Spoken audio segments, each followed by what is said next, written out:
Mesdames, Messieurs, bonsoir, bienvenue. C'est le retour de qui? Le retour d'André Bois. Enfin, ça fait marrer de commencer les choses comme ça. Mais c'est surtout l'absence de deux éléments que j'aime bien par-dessus tout, vous savez.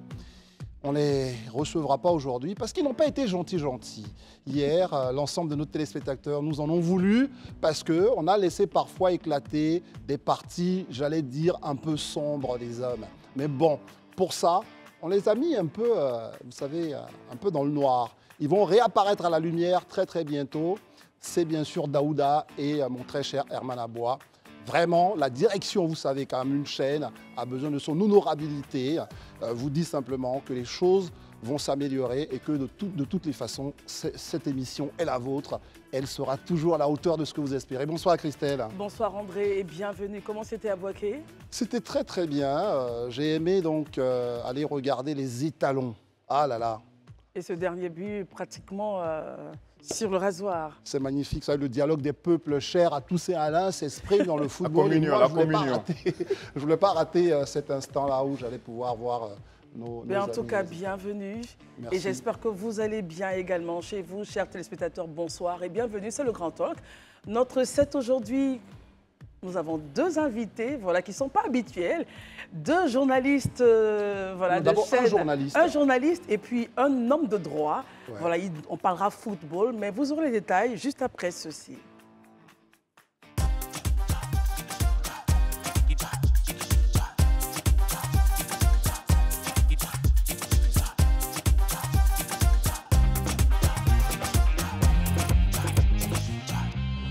Cette chaîne fait partie justement du paysage audiovisuel africain. Elle bouscule en ce moment les droits du football, les droits du sport. Eh bien, un de ses représentants est avec nous. Il nous a fait l'amitié de répondre à notre invitation. C'est bien sûr Henri Eke Akoedo, qu'on salue bien sûr, Akodo, pardon, qu'on salue bien fort. Bonsoir Henri. Oui, bonsoir. Les journalistes sportifs togolais, bonsoir, merci d'être là.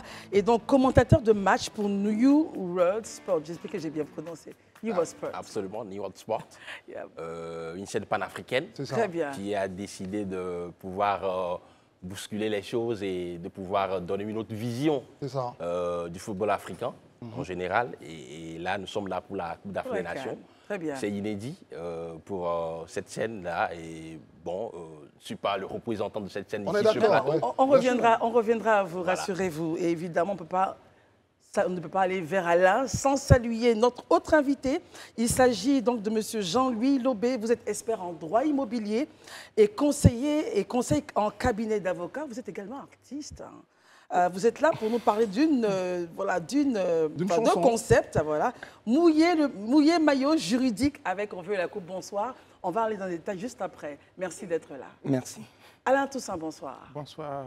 Vous allez bien? Très bienvenue. Élisée Bouloubeuf. Moi, je suis un peu frustré parce que je me disais que j'allais arriver, Alain Toussaint allait continuer sa panoplie de maillots. Parce que lundi, il avait porté un maillot, mercredi, la meilleure maillot de supporter, c'était bien. Et moi, j'arrive, il me sort sa plus belle chemise. Après, non, j'étais en compétition à Daouda et comme il n'est pas là, j'ai arrangé mon maillot. Il a arrangé son maillot. Élisée Bouloubeuf, bonsoir, merci d'être là. Bonsoir Christelle. Barry, bonsoir Christelle, bonsoir André, bonsoir à toute la team. Très bien. Nous assistons, et même en ce moment, enfin dans quelques minutes, le dernier match va avoir lieu, ce sera donc à partir de 20h. C'est le premier tour de cette CAN, avec justement tout ce qu'on sait. Quels sont les enseignements que vous tirez, évidemment, de cette CAN-là? Qu'est-ce que vous en dites, les amis? Alain Toussaint est bien là, Henri également. Comment vous avez abordé cette presque première semaine de CAN et qu'est-ce qui vous a marqué du point de vue déjà footballistique? Alain Toussaint. Non, pas Henri, notre hôte. Spécialiste déjà. Oui. Au-delà de l'aspect footballistique, d'abord, permettez-moi de parler de l'aspect organisationnel, partant de cette cérémonie d'ouverture, grande envergure que la Côte d'Ivoire nous a offerte. Ouais. Et j'étais subjugué, impressionné par la qualité de cette cérémonie d'ouverture, une cérémonie scintillante, la rosace culturelle ivoirienne qui s'est exprimée dans ce sentier au stade des Bimpé, un stade qui constitue un joyau architectural aujourd'hui en Afrique, parce que faisant partie des 10 grands stades d'Afrique, D'abord, c'est le second grand stade en Afrique, après le stade du Nigeria, de Lagos. C'est ça. Et je pense que la Côte d'Ivoire fait fort avec cette belle cérémonie. Et après, le match d'ouverture auquel on a assisté entre la Côte d'Ivoire et la Guinée-Bissau, on a été servi. Ouais. Une Côte d'Ivoire pragmatique, réaliste, avec des individualités qui ont été au rendez-vous. Sékou Fofana, qui était très attendu pour sa première Coupe d'Afrique des Nations.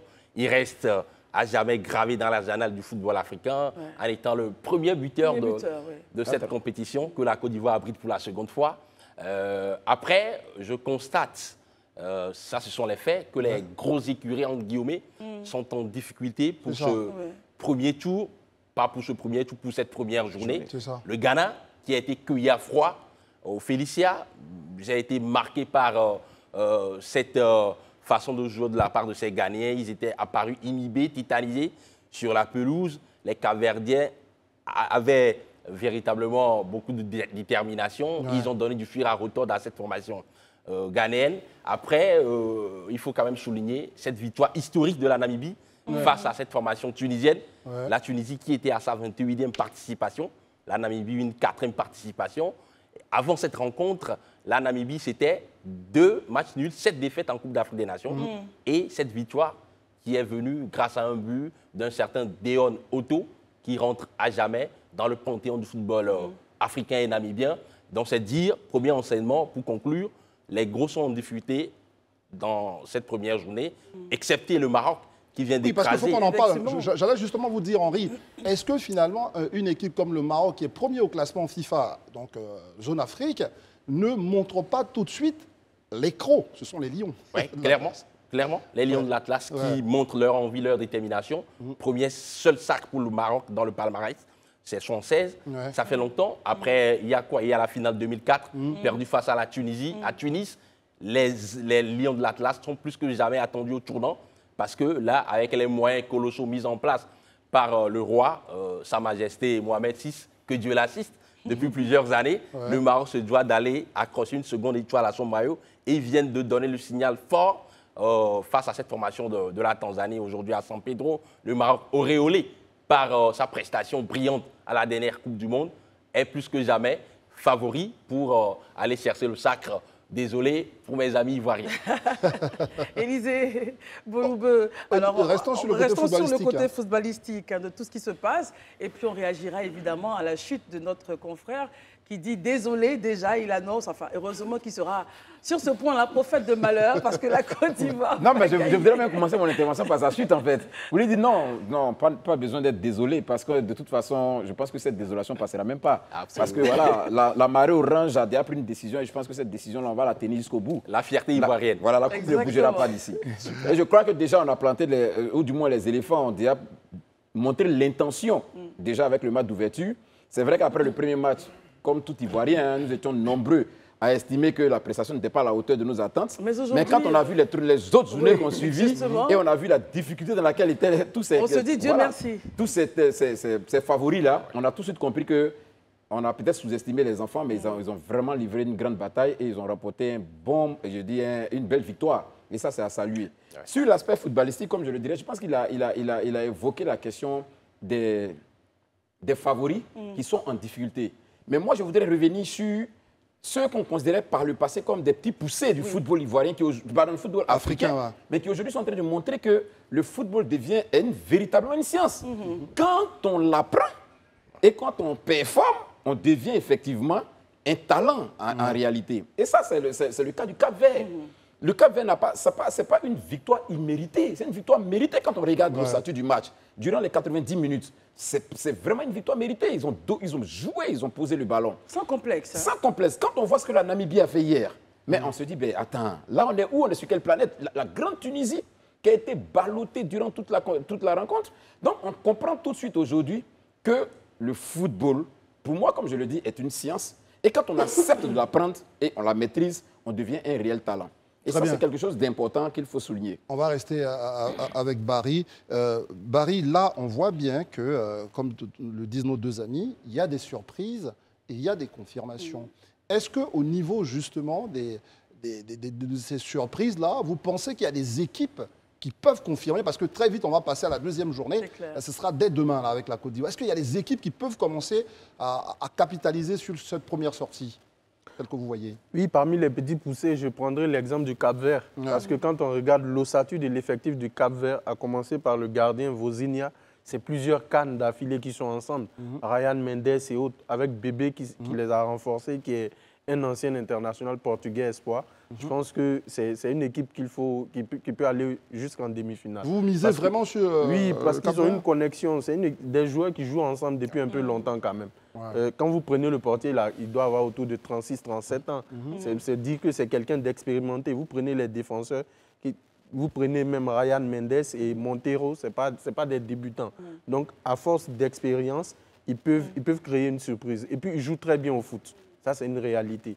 Ils ont aussi bénéficié naturellement des binationaux qui sont revenus, qui ont joué pour certains avec le Portugal et qui ont une certaine expérience, un certain savoir-faire footballistique.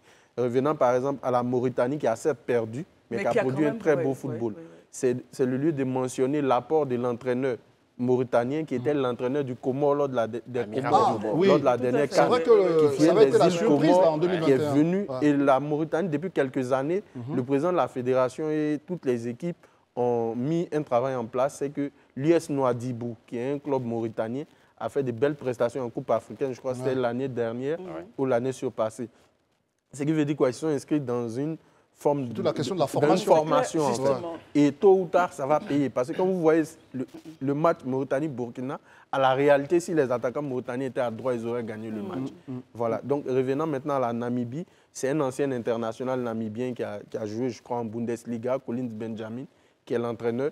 Ils ont donné du fil à retordre aux Lions indomptables lors des éliminatoires. Ils ont battu le Cameroun. Ils les ont accrochés à Yaoundé. Donc, ce qui veut dire que ce n'est pas des amateurs en réalité. Donc, très bien.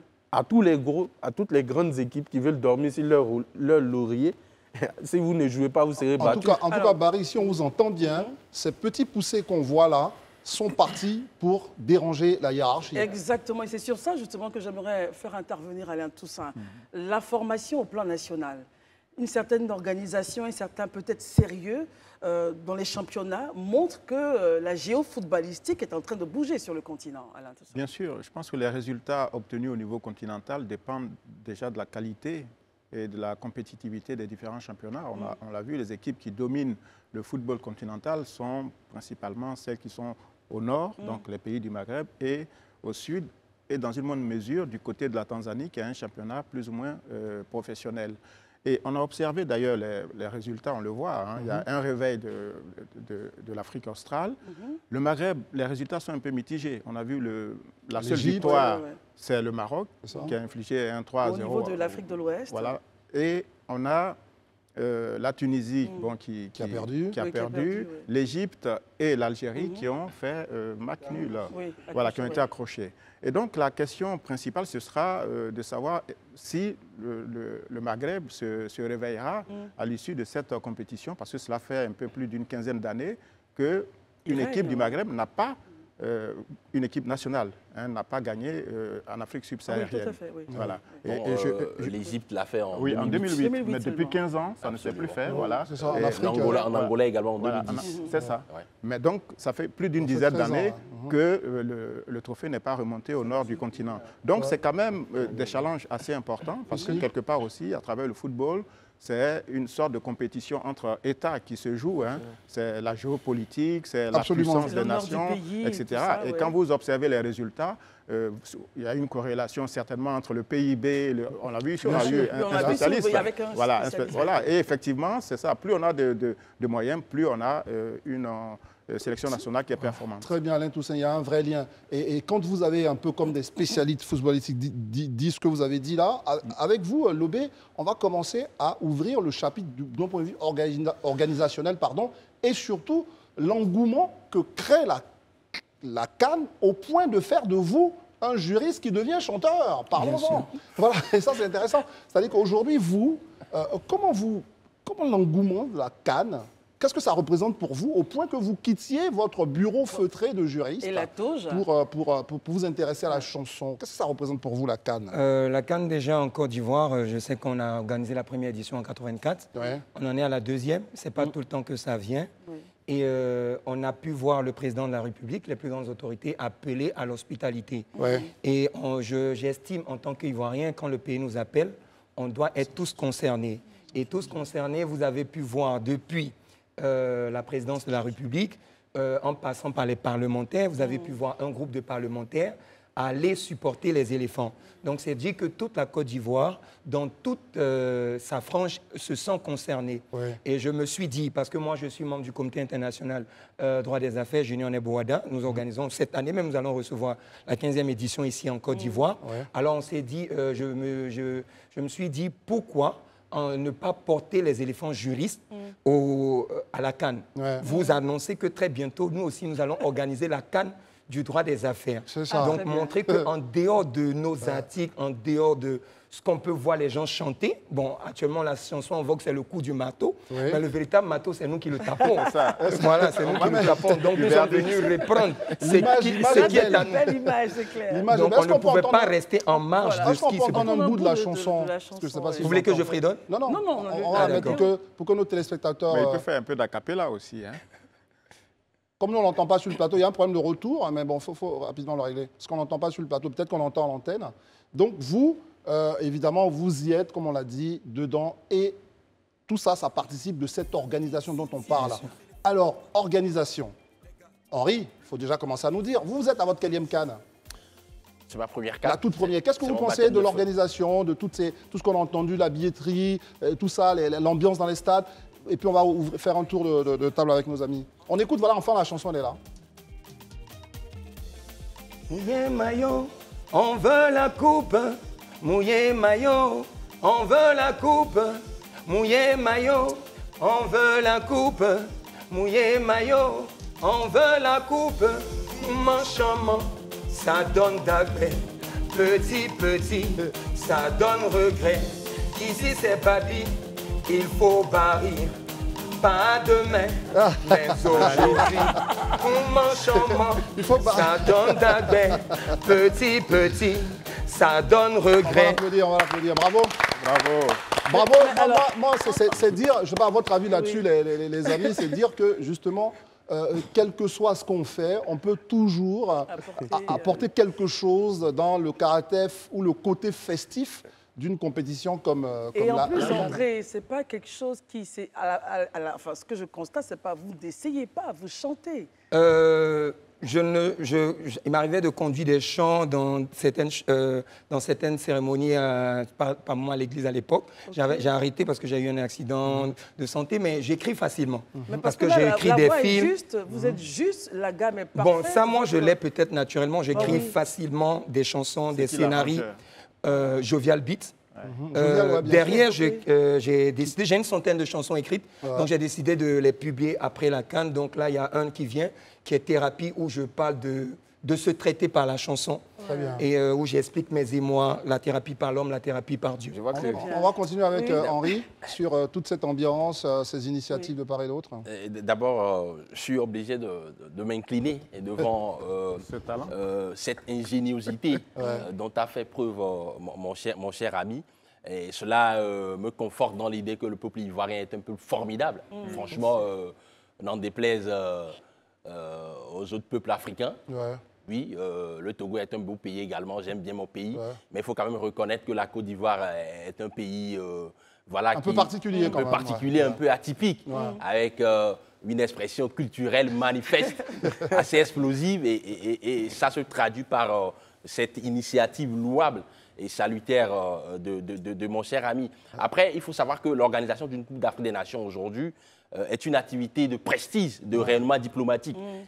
Et quand Exactement. je vois, par exemple, ce qui s'est passé entre le Maroc et l'Algérie récemment, Oui. le couteau tiré, Bien sûr. la guerre diplomatique pour pouvoir véritablement décrocher, obtenir l'organisation de la Coupe d'Afrique des Nations 2025, je me dis la Côte d'Ivoire a une chance formidable d'organiser cette Coupe d'Afrique-là. Et les autorités ivoiriennes ont mis les moyens colossaux pour que ça soit une réussite formidable. les majestueuses infrastructures. Amadou Gon Coulibaly de Korogo, le stade Charles Kolambani de Yamoussoukro, Ebimpe, le Félicia qui a été rénové, Sampédon qui a été construit, Laurent Pokou. Tous ces éléments-là rendent fier le peuple africain. Et je pense qu'ici, tout le mouvement sportif africain doit pouvoir rendre un hommage vibrant à un homme de grande vision, qui a une clairvoyance affirmée, avérée, et qui jouit d'une auréole de respectabilité, d'honorabilité aujourd'hui dans l'exercice de ses hautes fonctions de chef de l'État en Afrique, le président Ouattara. Franchement, en tant que jeune Africain, je suis fier de l'Afrique, je suis fier de mon continent, je suis fier de l'organisation ivoirienne. Après, oui, tout ne peut pas être parfait. Bien sûr. La perfection n'est pas de ce monde. Absolument. En tant que journaliste, moi, je me suis rendu au centre média de la CAF à Treichville. Tout est bien en place. La salle, elle est bien aérée. Il y a du matériel didactique. Oui, mais après, les navettes mises en place par le COCAN, dès le début, il y a eu quelques petits couacs. Il faut le reconnaître. Très rapidement, ça va se faire parce que ce n'est que la première journée. Et la question de la billetterie, franchement, le président Amissia François, le président du COCAN, s'implique davantage. Moi, j'ai eu la chance de parler avec certains de ses collaborateurs parce qu'il faut savoir que c'est ma 3e fois en espace de 6 mois à Abidjan. Oui, je me suis préparé, j'étais venu en immersion lors de la dernière assemblée générale de la CAF en juillet et surtout lors du tirage au sort en octobre.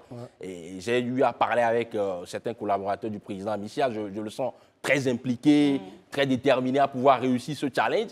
Mais après, les esprits malveillants, les esprits, les faussaires entre guillemets, qui sont d'une cupidité assez manifeste. Franchement, on ne peut que rien faire de ces gens-là. Je pense qu'ils doivent pouvoir se retracter, se remettre en cause pour ne pas gâcher la fête. En tout cas, la fête, elle se poursuit. Et Christelle, quand même, il faut qu'on parle de tous ces aspects-là qu'on constate aujourd'hui, d'un point de vue touristique, le commerce et tous ces éléments-là qui sont associés à justement la compétition. Évidemment, tous les visiteurs qui arrivent font des vidéos, c'est assez drôle et très intéressant. D'autres sont dans les rues, d'autres essaient à manger des plats, des mets ivoiriens, le plakali par exemple. Là, on a une vidéo, ils essaient la tchéquer, ils font des vidéos. Alain Toussaint, comment est-ce que vous réagissez à tout ça? Ils essaient, et c'est normal en fait. Non, c'est vraiment la canne de l'hospitalité. Oui, exactement. C'est surtout la canne de la découverte parce qu'ils viennent découvrir un pays, un peuple, un art de vivre aussi parce que être ivoirien, c'est surtout et d'abord un art de vivre. Et moi, j'ai vu, il y a quelques influenceurs marocains qui se sont vraiment, comme on dit, mis dans le bain du peuple ivoirien avec de nombreuses vidéos dans les rues, dans les marchés.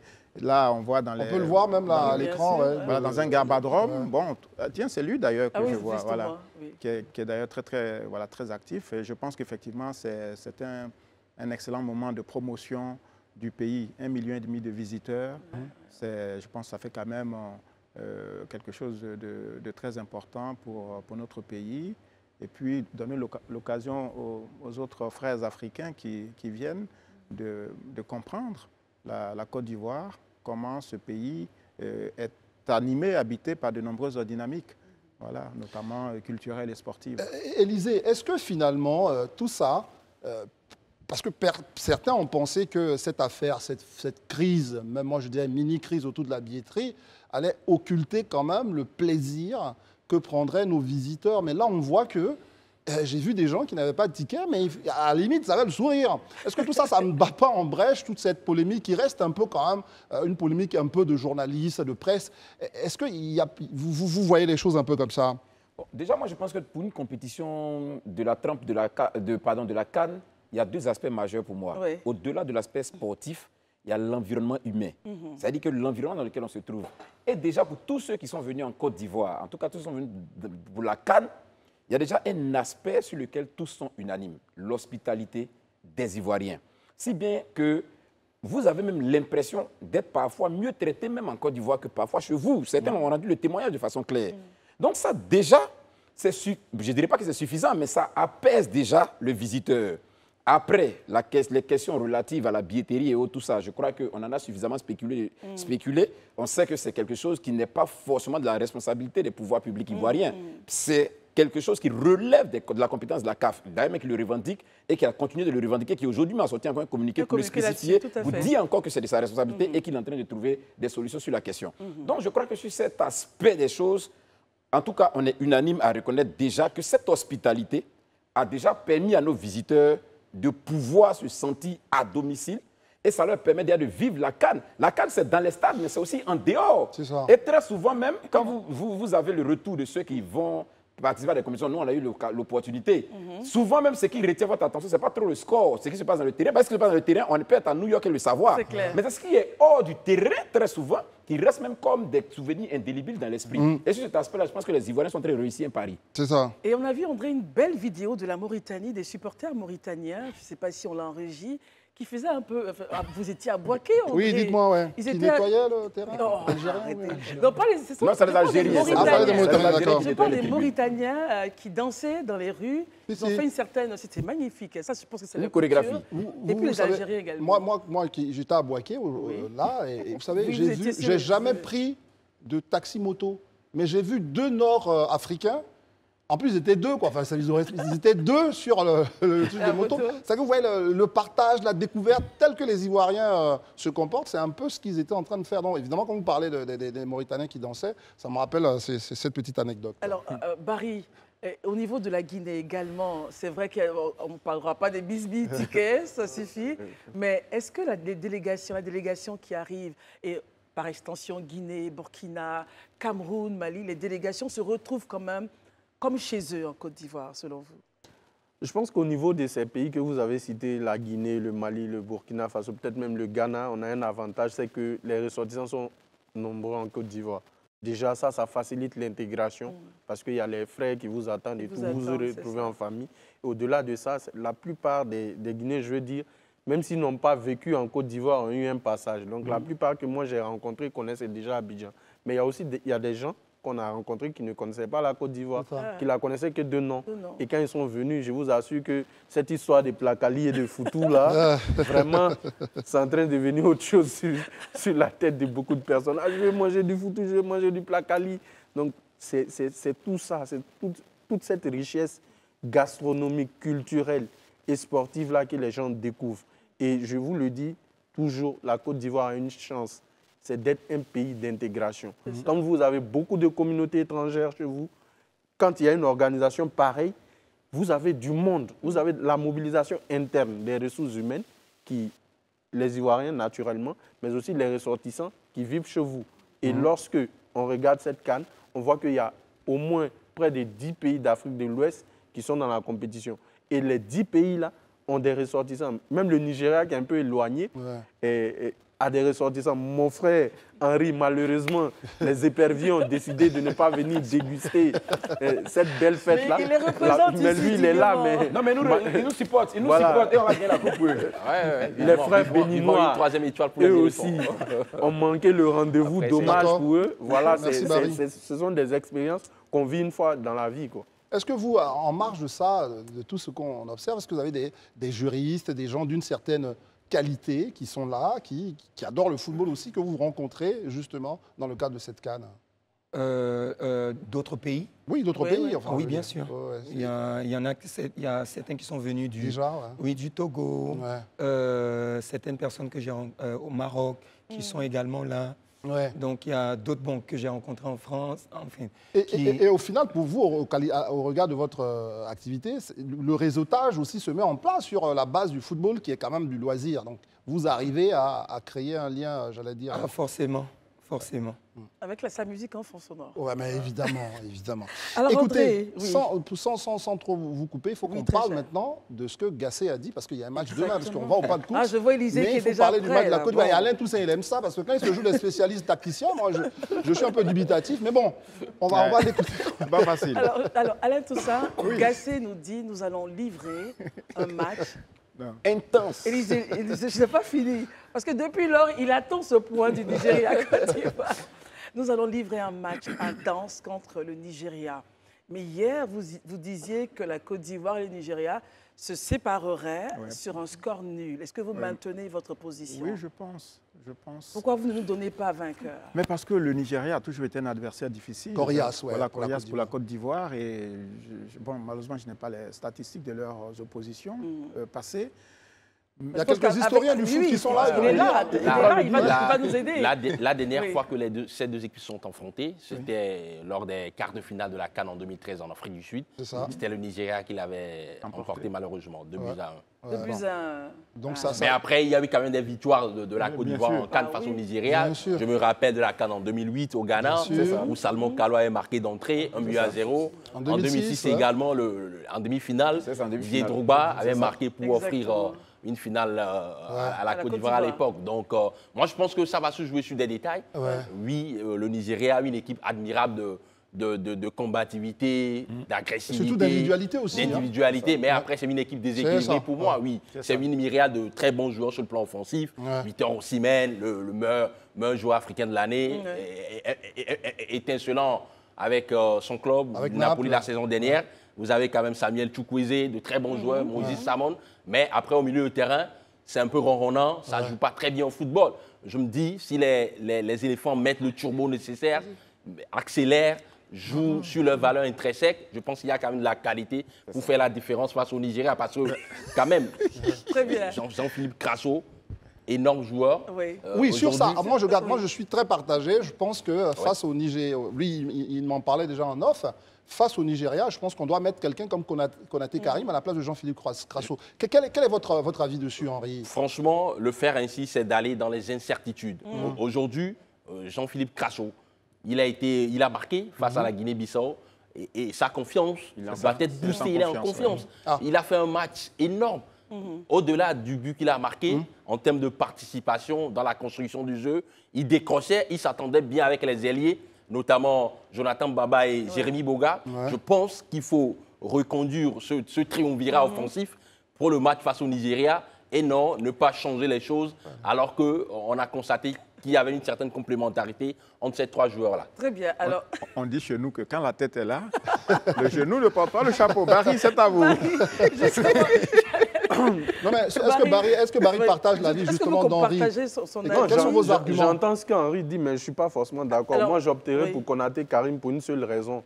La défense nigériane, Adjayi, c'est plus d'1m90. Et le capitaine, Trostekong, c'est plus d'1m85. Ce qui veut dire que c'est des grands gabarits. Et Konaté Karim a l'avantage d'être super rapide. Et c'est un profil qui dérangerait beaucoup les attaquants nigériens. C'est pourquoi je ne suis pas trop pour la titulation de Sébastien Haller, par exemple, ou de Crasso, parce qu'ils sont un peu plus statiques. Et quand c'est comme ça, la défense nigériane peut leur imposer le duel physique. Oui, allez-y. Le côté où la Côte d'Ivoire doit faire beaucoup attention, c'est la gestion de la profondeur. Parce que je l'ai dit hier, et Lookman Ademola va très vite, Simon va très vite, et surtout Osimhen, on sait tous comment les appelle en profondeur. Voilà, donc pour moi, j'opterais même pour une titularisation surprise de Odilon Kosonou. Pourquoi? Je m'explique. Il a l'habitude de jouer latéral, les plus rapides. Diomandé fait plus d'1m90. Ndika, plus d'1m90. Boli, plus d'1m90. Donc, généralement, c'est des joueurs qui sont un peu plus lents. Kosonou, pour moi, il est plus rapide. La dernière fois, on a vu Diomandé un peu en difficulté. Voilà. Donc, André, si vous permettez. Après, mon cher Barry, quand même, une équipe dans une compétition telle que la CAN, où les matchs se jouent à une certaine intensité, un rythme effréné, dans un intervalle de temps réduit, il faut faire attention aux équilibres. Odilon Kosonou, son dernier match en sélection remonte à quand? Ça fait très longtemps. Sur les derniers matchs, il n'a même pas été, il n'est même pas rentré en jeu. Donc la stabilité aujourd'hui voudrait qu'on puisse maintenir cette année centrale. Sans trop vous couper, c'est que vous considérez qu'on a une équipe type au niveau de Gasset qu'il ne faudrait pas la bouger? Surtout au niveau de la défense. Il faut avoir une bonne assise défensive. Moi, j'ai trouvé cette animation défensive ivoirienne pas mal face à la Guinée-Bissau. Entre Evan Dika, sa capacité à anticiper, et surtout Ousmane Diomandé, un joueur exceptionnel. Je l'ai vu jouer à Lisbonne, en match de préparation pour cette saison. Énorme joueur. J'ai été bluffé par la qualité gestuelle de ce joueur-là. Lui, il peut avoir quelques périodes de mou, au cours de la rencontre, mais il ne faut pas, Alors, Élisée, comme ça Élisée, est-ce que selon vous, retirer de ce l'équipe. match-là va se jouer sur les ailes? Parce qu'ils sont très rapides, mais comme disait Barry, au niveau de notre ossature, c'est vrai, on dit il faut reposer, il faut prendre ceux qui ont joué contre la Guinée, mais la Guinée n'a pas le même jeu que le Nigeria. Oui, mais... Et la défense ivoirienne contre la Guinée n'a pas vraiment très été sollicitée. Oui, j'entends ce que vous dites, mais je pense qu'il faut qu'on regarde ligne par ligne le match de la Côte d'Ivoire et puis on regarde le match du Nigeria. En termes d'intensité, honnêtement, le match de la Côte d'Ivoire était plus intense que le match du Nigeria. Ça, c'est une réalité. Voilà. Et donc, les Ivoiriens ont produit beaucoup plus d'énergie. Moi, sur la question de la présence de comment Konaté Karim en lieu et place peut-être de Crasso, je pense que le problème ne se pose pas. Le plus difficile pour un attaquant, c'est qu'il soit alimenté en ballon. Et aujourd'hui, je pense qu'on a des créateurs qui peuvent donner le ballon à l'attaquant. C'est le cas de Jérémy Boga, c'est le cas de Jonathan Bamba, qui sont de véritables créateurs. Et les 2 buts même qui ont été marqués sont venus sur des occasions de ces 2 personnes-là, sur leur service. Donc, je me dis, aujourd'hui, on a les ressources qu'il faut pour porter l'estocade en réalité. Parce que la défense, c'est vrai, elle est grande. Il y a beaucoup de grands dans la défense nigériane. Mais il y a beaucoup de failles dans la défense nigériane. La défense nigériane est lourde. Si vous avez remarqué le match, il décolle difficilement. Et ça, c'est des opportunités pour des joueurs comme Crasso ou même comme Konaté Karim. Peu importe l'attaquant, je pense qu'on a des possibilités vraiment de faire la différence. Pronostic encore de Pronostic, je vous ai dit hier 2-1. 2-1. Barry 1-0, but de Seko Fofana. Moi, je dirais 1-0. La Côte d'Ivoire, bien sûr. Mais moi, j'insisterai peut-être sur l'animation. On joue en 4-3-3, mais moi, le match qui m'a été donné de voir à la première journée, c'est de voir des joueurs que j'appelle dans ma chanson petit-petit. On envoie la balle, on laisse la personne se débrouiller. J'ai vu des ailiers dribbler et centrer. Alors qu'on peut souvent, en dribblant Jérémy Boga, envoyer dans l'axe qui décroche, venir vers l'attaquant pour essayer de shooter. Donc, on a vu moins de dédoublement. On a laissé chacun faire son Manitou. Avant de donner la parole au spécialiste, en fait, vous êtes juriste, vous êtes chanteur, puis vous êtes spécialiste de football. Non, j'ai joué au foot, j'ai été footballeur et j'étais judoka. Je vous taquine. On va terminer avec Henri. Henri, vraiment. 2 éléments importants. Pour terminer, peut-être que vos mots vont rassurer les Ivoiriens. Au fond, on est très frileux. Dites-nous des choses qui vont nous rassurer, Henri, sur cette équipe. 2 éléments importants pour cette rencontre face au Nigeria. La capacité à pouvoir gérer la profondeur, comme il a dit, à pouvoir gérer les ailes de débordement nigériens qui vont très vite, et surtout la gestion des émotions. Ce n'est que le second match. Même avec un match nul, la Côte d'Ivoire a encore les opportunités de pouvoir s'en sortir, s'extirper de ce piège-là. Je pense que la Côte d'Ivoire a les qualités nécessaires, les ressources nécessaires. Un milieu de terrain très fort qui allie agressivité, combativité, valeur athlétique et surtout la vision de jeu. C'est Seko Fofana, exceptionnel joueur. La Côte d'Ivoire a tous les ingrédients pour aller très loin dans cette compétition, pour aller arracher cette 3e étoile. Merci beaucoup. Et on prie Dieu que tout se passe bien, n'est-ce pas, pour demain. André, arrêtez, c'est quoi ce regard? Tout se passera bien, on a foi et on compte sur nos éléphants, on les soutient à fond. Vous connaissez la chanson de Daouda? Non, je ne veux pas la connaître. Mon cœur balance. Je ne veux pas la connaître. On va faire la pause. Fin de la première partie, on se retrouve juste après. Tout de suite. Mesdames, Messieurs, très chers téléspectateurs, vous êtes sur nos différents canaux, sur la TNT, canal numéro 6, sur le bouquet Canal+, canal numéro 6, sur notre page Internet. Vous avez la possibilité de nous regarder. Et justement, vous nous regardez à travers le monde. Et c'est là où Live TV, c'est une superbe aventure qui continue de s'écrire tous les jours. Là, aujourd'hui, c'est l'Afrique qui est là, vous savez. Un Ivoirien, l'épouse d'un Nigérian, dites-vous, un Guinéen, Ivoirien, Guinéen, un Togolais qui est avec nous. Et puis, ma très chère, nous recevons une personnalité qui nous rejoint. C'est encore l'Afrique qui est sur ce plateau. Exactement. Nous avons le privilège, André, de recevoir Monsieur le ministre de la Culture, de la Jeunesse et des Sports de la Guinée-Bissau, Monsieur Augusto Gomes. Merci d'être là avec nous ce soir. Bonsoir à vous. Bonsoir. Comment on dit bonsoir en portugais? Monsieur le ministre? En ce moment, c'est boa noite. Boa noite. Parce que moi, j'ai fait la boa noite. André, boa noite. Vraiment, répondez. merci. Moi qui suis un francophone dans l'âme, je vais répondre en français. Alors, Monsieur le ministre, avec vous, on va donc voir un peu. Vous êtes là, évidemment, à la faveur de la CAN. La Côte d'Ivoire a eu cette confrontation où nous avons gagné. Et sûrement, vous allez vous rattraper peut-être demain avec nos voisins de la Guinée, toujours équatoriale, voisins africains, on veut dire. Parlons avec vous de la jeunesse ivoirienne et Guinée-Bissau, nos points d'ancrage. Vous avez rencontré le ministre de la Jeunesse, M. Mamadou Touré. Il y a forcément des choses que nous pouvons faire ensemble. Bienvenue en Côte d'Ivoire. Merci, madame. Je vous remercie. Je remercie la Life TV. Je remercie tous les Ivoiriens pour cette bonne organisation de la CAN. Ouais. C'est l'occasion que nous a amenés ici en Côte d'Ivoire. Encore une fois, c'est la 5e fois que je viens en Côte d'Ivoire. Et c'est toujours un plaisir d'être avec vous chez nous, parce que je me considère déjà un Ivoirien ici chez nous. Oui, bien sûr. Et là, je vous remercie de façon infinitive. Et pour vous dire que bon, c'est avec l'opportunité de la CAN que nous sommes là. Oui. Et voilà, on était l'équipe de l'ouverture. C'est un honneur d'être une équipe d'ouverture de la CAN de l'Afrique. On a pu témoigner la bonne organisation de cette CAN-là. Que ça va être la meilleure organisation de la CAN au niveau de l'Afrique. Absolument. Là où la culture a joué son rôle très intéressant, très important. Donc, je suis venu rencontrer dans cette opportunité mon cher frère ami ministre Touré, auquel on avait déjà démarré des conversations, des projets qu'on a essayé ensemble de faire.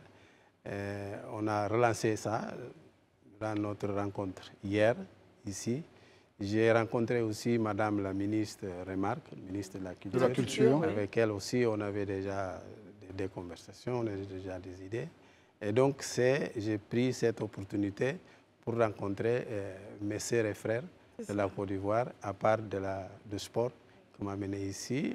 Donc on a affronté la Côte d'Ivoire dans le match d'ouverture.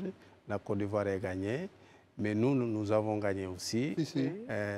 Là, vous avez écrit quelque part que pour cette CAN, c'est l'Afrique qui gagne.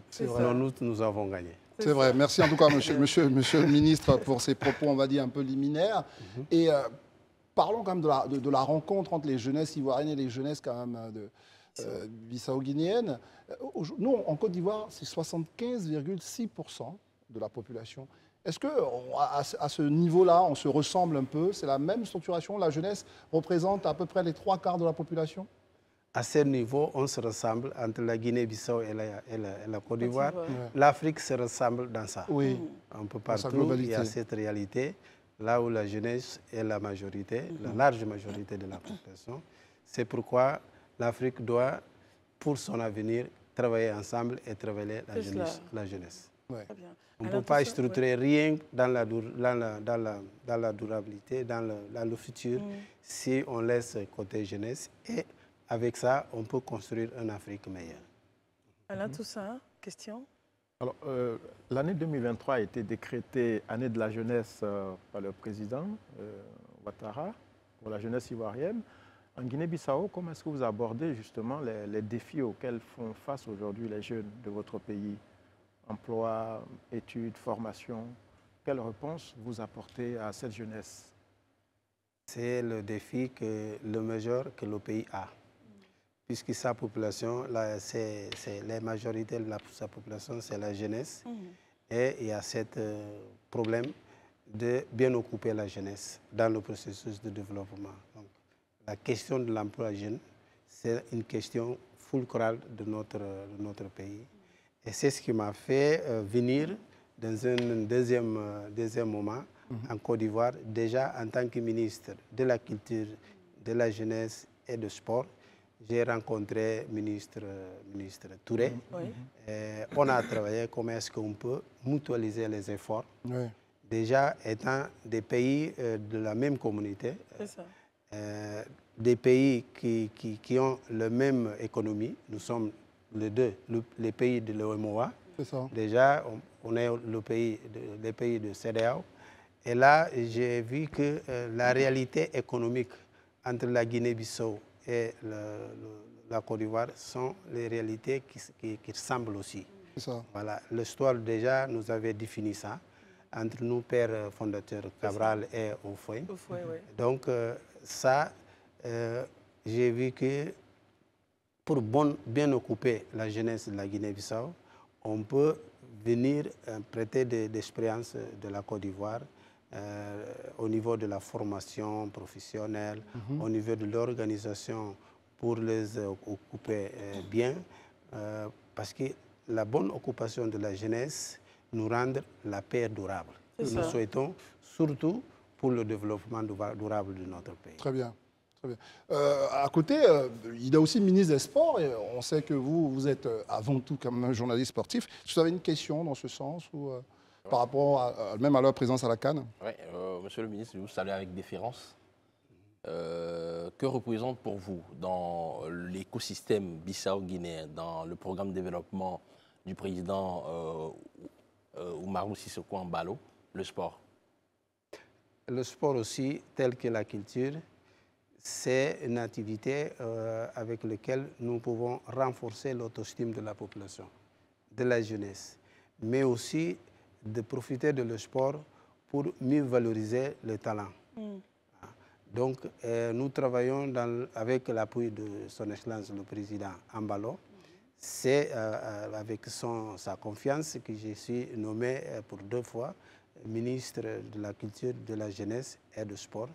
Et nous avons travaillé avec son accompagnement et qui fait qu'aujourd'hui, le secteur sportif rendre plus en plus un secteur inclusif, un secteur qui va dans le sens de renforcer la cohésion nationale, l'autostime de la population, parce que le sport peut ici, à part d'autres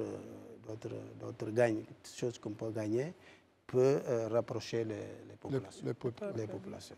Élisée Bouloubé. Voilà, monsieur le ministre, il n'est secret pour personne que le président Ouattara et le président Embalo entretiennent d'excellentes relations.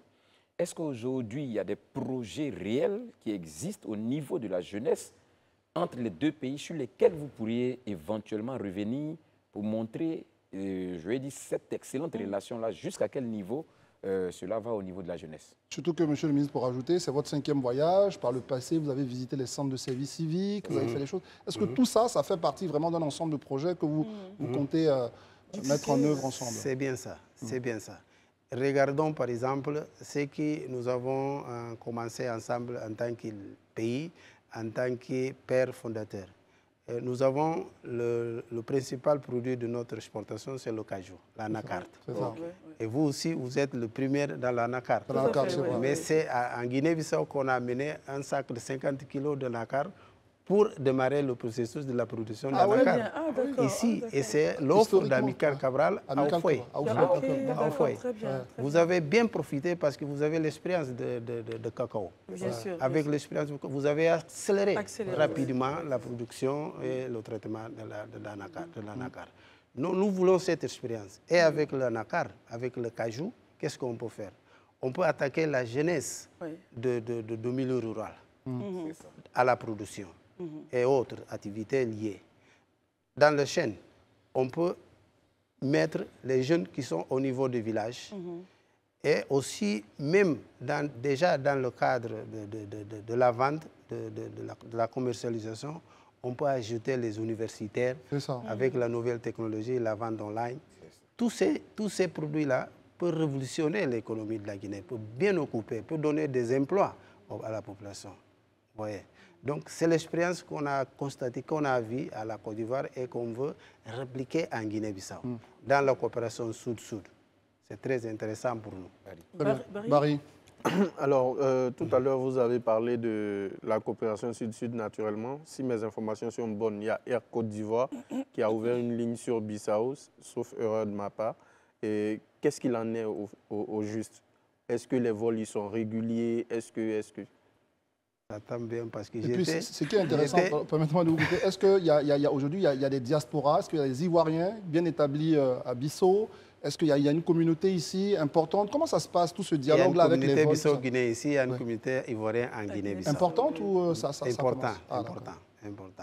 Pour le vol Guinée-Bissau, Abidjan, Ça tombe bien parce que moi, j'étais le demeureur de cette relation. En tant que ministre de Transport. J'étais ministre de Transport et c'est avec le ministre, mon frère Amadou Koné, qu'on a construit ces projets de liaison entre la Côte d'Ivoire et la Guinée-Bissau par l'aéroport. Et donc, c'est quelque chose de très important de lier notre pays, notre peuple, de donner un moyen qu'ils puissent faciliter leur déplacement et toutes les autres activités connexes. Alain Toussaint. Monsieur le ministre, vous avez en charge un pan important de la population qui est très souvent exposé à des périls, notamment le péril de la drogue. On sait que l'Afrique de l'Ouest est devenue une plaque tournante et votre pays est très souvent cité dans des rapports. Comment le gouvernement adresse-t-il, c'est-à-dire quel type de réponse apporte-t-il à cette problématique qui met en danger cette jeunesse et déstabilise votre pays? Voilà, quand je parlais dans un premier moment comment est-ce qu'on voit les relations entre la Côte d'Ivoire, la coopération pour un bénéfice de la jeunesse, c'est bien ça. C'est d'anticiper tout ça en donnant les occupations positives aux jeunes, les emplois. Et on doit être capable de structurer des projets à la base de notre force économique. La Guinée-Bissau, c'est un pays agricole. C'est un pays qui a le grande puissance au niveau de la pêche. Donc, le tourisme. Et ça, c'est des choses qu'on peut faire de façon positive pour bien occuper la jeunesse. Nous avons une large côte qui est vulnérable à tous ces phénomènes. Nous ne sommes pas capables, nous seuls, de défendre ça. Monsieur le ministre, il y a 80 îles. Il y a 88 îles. 88, voilà. 88 îles. Là où il n'y a que 20 qui ont de petites populations. Les autres sont vides. Vous voyez, donc nous sommes très proches de l'Europe et de l'Amérique. Donc nous sommes vulnérables à tous ces phénomènes-là. Si on n'occupe pas notre jeune dans des trucs positifs, c'est presque impossible de le retenir. Alors vous pensez qu'aujourd'hui la solution pour l'Afrique, je veux voir d'une manière générale, ce serait de mieux renforcer les collaborations sud-sud ou en interne, se fortifier en interne pour être plus fort? Arrêtons-nous de faire des longues études. Moi, je me suis dit, ce qui marche bien en Côte d'Ivoire, au Sénégal, et qu'on peut prendre pour aller répliquer en Guinée-Bissau, faisons-le pour aller plus rapide et plus efficace. Ça me donne toute la vision de valoriser la coopération entre nous. Très bien. Monsieur le ministre, vous êtes venu quelle est l'importance de la délégation, pour terminer dessus, que vous avez ramenée pour la CAN? Vous êtes venu, c'est une délégation importante aussi. Comment vous la jugez, votre participation, votre mobilisation pour la CAN? On est venu avec une délégation importante. Déjà, son Excellence, le président de la République était ici. Lui-même était ici. C'est un signe qui montre que c'est tout un pays qui a été mobilisé pour venir en Côte d'Ivoire. Et moi, je suis venu avec d'autres collègues ministres qui sont venus pour accompagner les Djourtous. J'ai resté là parce qu'il y a tout un besoin qu'on les accompagne. Nous sommes fiers qu'ils vont gagner. Nous sommes sûrs qu'ils vont gagner le prochain match. Ils vont gagner, vous allez donner votre pronostic? 1-0. 1-0. Est-ce qu'il y a des supportrices aussi? Oui, justement, parce que vous savez, la rencontre, vous avez ramené, là vous avez bien fait. Parce qu'on se pose la question, est-ce qu'on va rencontrer les Bissau-Guinéennes? Elles sont là, vous les avez ramenées. C'est les Ivoiriens qui sont contents. Merci infiniment, monsieur le ministre. C'est tout ça, la diversité. N'est-ce pas? Je rappelle que vous êtes ministre de la Culture, de la Jeunesse et des Sports, de la Guinée-Bissau, monsieur Augusto Gomez. Ça a été vraiment un grand privilège pour nous de vous recevoir sur ce plateau. Merci beaucoup et bonne chance pour demain. Merci. Comme bonne chance à nous. Ouais, pour la Côte d'Ivoire. Très bien.